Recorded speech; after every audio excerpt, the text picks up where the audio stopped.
Next topic हमारे पास है magnetic properties of matter. सबसे पहली जो प्रॉपर्टी है हमारे पास वो मैग्नेटाइजेशन है। मैग्नेटाइजेशन जो है वो हमारे पास है क्या, इसकी डेफिनेशन नीचे गिवन है कि the magnetic dipole moments per unit volume of a material at a certain point is called magnetization. कि magnetic dipole moment per unit volume of a material, कोई भी मटेरियल है उसके जो मैग्नेटिक डाइपोल मोमेंट है वो पर यूनिट वॉल्यूम हमारे पास जो है वो मैग्नेटाइजेशन के इक्वल आएगा। इसकी मैथमेटिकल फॉर्म जो दी गई है, एम हमारे पास रिप्रेजेंट करता है मैग्नेटाइजेशन को। लिमिट अप्लाई की है कि delta v approaches to zero, कि हमारे पास जो स्मॉल से स्मॉल एटम होगा उसके उस मटेरियल के अंदर, वहाँ से जो है वो हमने स्टार्ट किया है मैग्नेटाइजेशन काउंट करना। ये है summation I M I over delta V. ये हमारे पास magnetic dipole moment per unit volume is called magnetization. इसका यूनिट जो है वो गिवन है एम्पेयर पर metre. In that unmagnetized state of material summation mi is equal to 0 due to random orientation of atomic dipole moments। जब हमारे पास random orientation होगी dipole moment की, तब हमारे पास जो है ये मैग्नेटिक डाइपोल मोमेंट जो है वो इक्वल टू 0 आ जाएगा।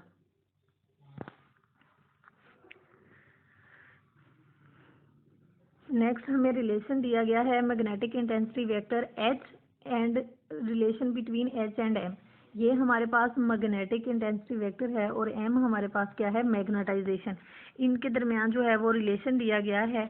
The magnetic field for volume we of a substance. Magnetic field जो है वो दो पोर्शन में डिवाइड की है। एक हमारे पास मैग्नेटिक डाइपोल की वजह से जो मैग्नेटिक फील्ड प्रोड्यूस होती है, और दूसरा करंट कैरियर की वजह से जो चार्ज जो करंट वहाँ से फ्लो करेगा उस सब्सटेंस के अंदर, उसकी वजह से मैग्नेटिक फील्ड होगी। और जो उसके अंदर पार्टिकल्स होंगे या जो भी एटम मॉलिक्यूल्स होंगे उनका कोई ना कोई मैग्नेटिक डाइपोल होगा, जिसे हम मैग्नेटाइजेशन जो है, जिसे हमने कहा कि magnetic dipole moment per unit volume is called magnetisation. वो जो मैग्नेटिक डाइपोल है उसकी कोई ना कोई जो है वो मैग्नेटिक फील्ड भी होगी।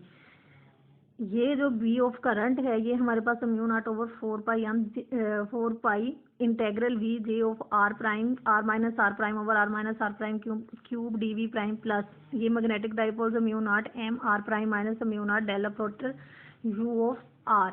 ये हमारे पास इंटेग्रल है कि इसका वॉल्यूम इंटेग्रल लिया गया है। जे हमारे पास जो है वो करंट डेंसिटी है और ये रिलेशन हमारे पास सिंपल है, इस पे कोई इंटेग्रल अप्लाई नहीं है, इसलिए प्लस को साथ जो है वो मल्टीप्लाई करेंगे तो हमारे पास ये माइनस वाला रिलेशन पहले आ जाएगा और प्लस वाला रिलेशन जो है वो बाद में लिखा है। नीचे बताया गया है कि where current density J of are prime जो है ये हमारे पास यहाँ पर करंट डेंसिटी है।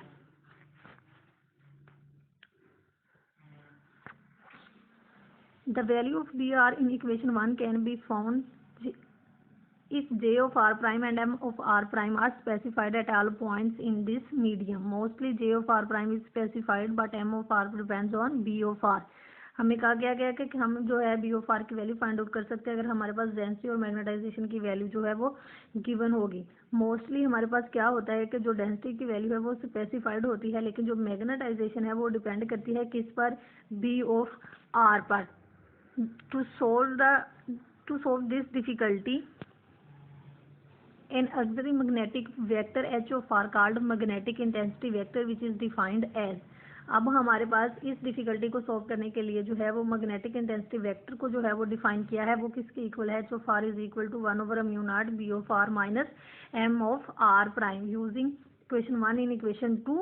इसके अंदर जो है वो हम वैल्यू पुट करेंगे बी ऑफ आर की, तो हमारे पास क्या आएगा, H of R is equal to 1 over 4 पाई।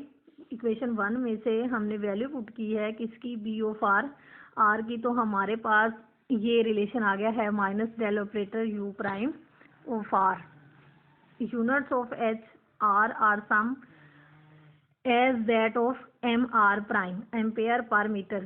के जो हमारे पास मैग्नेटाइजेशन के यूनिट आएंगे वही हमारे पास एच के यूनिट आएंगे। वो हमने पीछे फाइंड आउट किए हैं कि हमारे पास एम्पेयर पर मीटर के इक्वल आता है।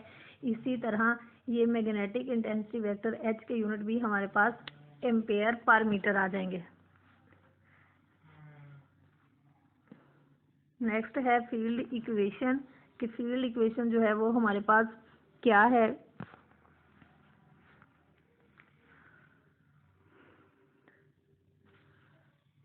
we know that volume current density J in a magnetized medium inside its volume। ये हमारे पास जो है करंट डेंसिटी दी गई है in term of magnetized medium, J of V is equal to del operator prime M of are prime. हमने suppose किया कि जो जे ऑफ वी है वो J of M and del cross M of prime is equal to del cross M.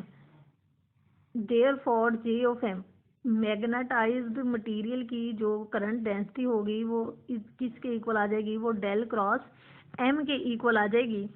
10 ampere law del cross B is equal to mu naught J. ये हमारे पास Maxwell equation है for magnetized substances showed. ये जो है ampere's law become as, ये ampere's law हमें given है कि del cross B is equal to mu naught J, लेकिन जे जो है जो करंट डेंसिटी है उसकी हमारे पास दो वैल्यू है। जिस तरह हमारे पास पीछे मैग्नेटिक फील्ड की दो वैल्यूज थी, बी की एक करंट कैरिंग की वजह से और दूसरा डाइपोल की वजह से, वैसे ही यहाँ भी करंट की दो वैल्यू आ जाएंगी। ये हमारे पास रिलेशन था del cross B is equal to mu naught J, लेकिन यहाँ पर जे की दो वैल्यू इंक्लूड हो जाएंगी, जे प्लस जे एम। जे एम हमारे पास मैग्नेटाइज्ड मटेरियल की डेंसिटी आ जाएगी और ये करंट कैरिंग की वजह से जो डेंसिटी होगी वो आ जाएगी। जे ऑफ एम की वैल्यू ये है कि डेल क्रॉस एम के इक्वल आ जाएगा, तो डेल क्रॉस म्यू नॉट जे प्लस डेल क्रॉस एम। इसको सॉल्व किया तो हमारे पास जे की वैल्यू जो है वो del cross B over mu naught minus M, del operator जो है वो कॉमन ले लिया है, अंदर हमारे पास B over mu naught minus M is equal to J, ये B over mu naught minus M. ये रिलेशन हमारे पास ये जो सारा है ये एच के इक्वल है। ये करंट डेंसिटी वेक्टर है जिसे हमने पीछे रिलेशन में भी इंट्रोड्यूस करवाया था। अब उसकी वैल्यूज जो हैं वो किसके इक्वल है, ये हमारे पास ये नीचे गिवन भी है कि एच हमारे पास B over mu naught minus M के इक्वल है। यहाँ पर इसकी वैल्यू पुट कर दी, del cross H is equal to J. It is clear that H is the fact of current density J and it excludes the fact of magnetized of medium. Therefore surface integral on both side of equation 1, equation 1 के दोनों sides पर अगर हम surface integral लेंगे तो हमारे पास surface integral लिया, N हमारे पास यूनिट वेक्टर को शो करता है, सरफेस इंटेग्रल ले रहे हैं तो हमारे पास डी एक आ जाएगा, दोनों साइडों पे यूनिट वेक्टर लगाएंगे और सरफेस इंटेग्रल लगाएंगे। Applying Stokes theorem to left hand side, Stokes theorem जो है वो हम अप्लाई करेंगे किस साइड पे, लेफ्ट साइड पे। हम क्या करेंगे कि सरफेस इंटेग्रल पर स्टोक्स थ्योरम अप्लाई करेंगे तो वो हमारे पास H dot D L is equal to surface integral of J dot N D A के इक्वल आ जाएगा। यहाँ पर ये जो J dot N D A है ये हमारे पास करंट के इक्वल है, तो ये I is equal to H dot D L के बाई ऑड-सेवरेट लॉ से del dot B is equal to 0। अगर इसका वॉल्यूम इंटेग्रल लेंगे तो del dot B into D V is equal to 0। Using divergence theorem we get B dot D N dot D A is equal to 0। It shows that magnetic flux through any close surface is 0। ये हमें कौन बताता है, by Biot Savart law. Thus equation 1 and 3 are fundamental field equations. these equations together with appropriate boundary conditions are sufficient to solve magnetic problems।